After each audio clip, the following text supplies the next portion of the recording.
大家好，我係杜文浩，今日想同大家分享下啊，最近咧我出咗好多條片咧，關於香港嘅定期利息，收到好多網友就問啊，香港個存款利率咧，即係咪真係高咧？咁如果我有港幣100萬或者200萬啊，可唔可以擺喺香港收息，跟住咧就大陸呢個躺平啊？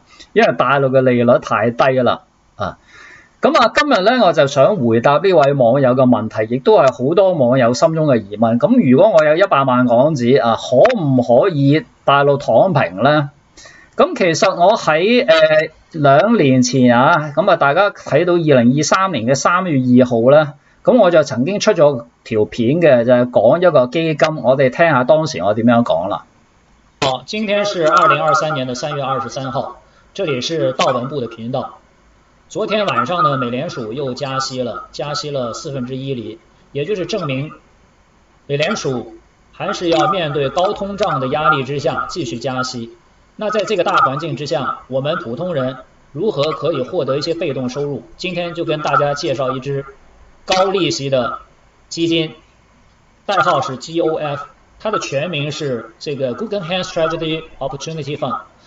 那這個是在雅虎財經上啊，我們可以先找到這支的這個基金股票，然後我們看一下它的價格和一些內容啊。它昨天的收市價是15.59。那我們大概看一下它的內容，就是說這個52周的波幅啊，最低和最高的價啊，最高價曾經是19.27，最低的價是14.87。那這個收益率啊是13.85。如果你在其他的一些股票交易軟件啊，比如說這個阿斯達克啊，或者是本地的券商啊，它是標明是14.02，那大致呢就是13.85至14.02之間，就證明這個利息很高。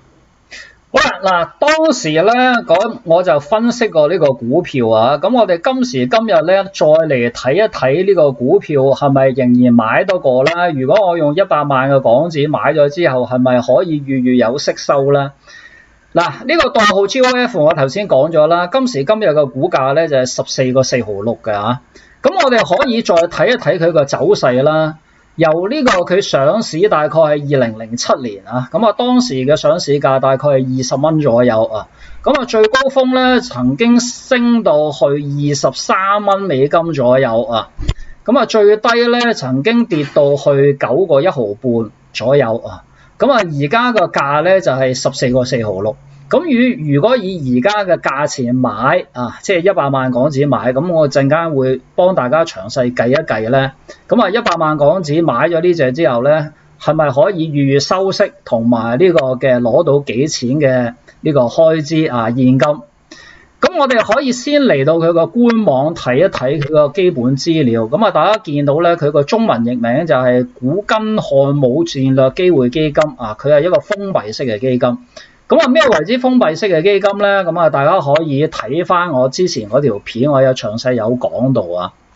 好啦，佢呢個封閉式嘅基金咧，佢就寫住啊，即係以今日嘅收市價咧，佢個單位嘅資金淨值，即係 NAV 咧就係11個3毫半啊。當然即係如果你以呢個資產淨值計算咧，咁你而家嘅價稍為有逆價，呢個係肯定㗎啦。即係任何嘅股票啊，多人買嘅股票，佢一定有逆價。你冇可能以11個3毫半買到啊！即係除非發生咗黑天鵝事件啊，即係上次4月7號咧，曾經跌到最低都係13個8毫左右啊。所以咧，我哋就唔可以期望我哋買到最低點，賣出去到最高點。跟住我哋睇一睇佢其他嘅資料啦。大家見到咧，佢成立嘅時間咧就係2027年嘅7月26號啊。其實就係好耐㗎啦，即係差唔多有20年㗎啦。我代號 GOF 啦。另外咧就係佢初始嘅淨值咧就19個1啊。其實我咧就係大概係幾年前啊，我就係高峰期買嘅，19蚊左右買嘅。所以咧，大家見到佢初始淨值就19個幾嘅。好啦，跟住咧，佢每個月派發幾多股息咧？就係每個月咧就係派發0.182個美金嘅股息。陣間會俾大家計一計條數，100萬港紙攞到幾多嘅股息啊？佢係每個月分派嘅，呢點大家一定要記住，因為喺呢個嘅無論係中國大陸嘅股票、香港嘅股票，包括台灣嘅股票啊，其他世界其他地方嘅股票，好少可以做到每個月派息啊，每個月都有現金流俾你，呢個係好少嘅啊，只有美國嘅股市先至比較多呢啲嘅股票俾我哋去揀啊。咁啊，跟住大家見到咧，最新一期啊，即係上次派息咧，就係嗰個2025年嘅4月30號啊。咁佢普通股咧有個18千萬、10萬、8萬、千萬、億啊，即係有1億7240萬左右嘅流通股啊。咁啊，每日嘅交易量咧都有呢個嘅，大家見到啊，每日嘅交易量咧就係個18千萬、10萬。即係889333啊，咁即係證明咧佢呢個股票嘅流通性咧都 OK 嘅。好啦，跟住咧大家見到佢嗰個回報啊，咁啊呢度咧就係截至到2025年嗰個嘅回報咧，大家可以睇到啊，即係如果係1年期咧，佢呢個嘅回報就有26% 啊，咁啊3年期咧有8.5%。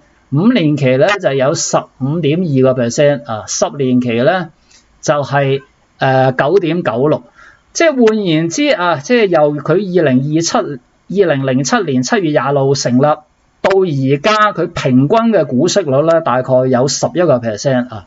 咁呢個咧可以睇到咧，佢係派息咧就相對嚟講比較穩定啲啊。咁所以咧，我亦都可以將呢個股票作為我哋一個比較簡單嘅標的啊，咁跟住咧，我哋睇一睇呢個嘅阿斯達克佢嗰個派息嗰個嘅歷史啊，咁我哋可以睇到嗱，呢間 GOF 啊，咁佢個股息率咧而家有15.5厘。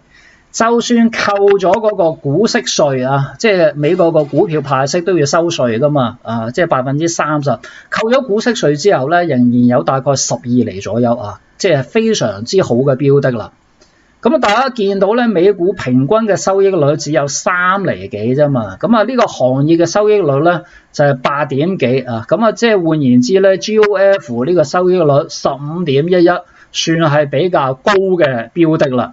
嗱，跟住咧，我哋再睇翻佢嗰個派息啊，咁啊，大家見到咧，佢係每個月嘅即係每個月嘅呢個嘅15號啊，除正日每個月15號派息嘅啊，咁啊每次派息咧就係大概0.1821啊，咁我哋由2025年一路睇落去啊，一路都係維持到呢個派息啊，咁啊只係喺之前比較早嘅時段咧，佢喺2012年嘅時候咧就係派到0.154美金，咁所以由此可以見咧，佢嗰個派息係一路係增加嘅啊，即係而家保持住0.182左右。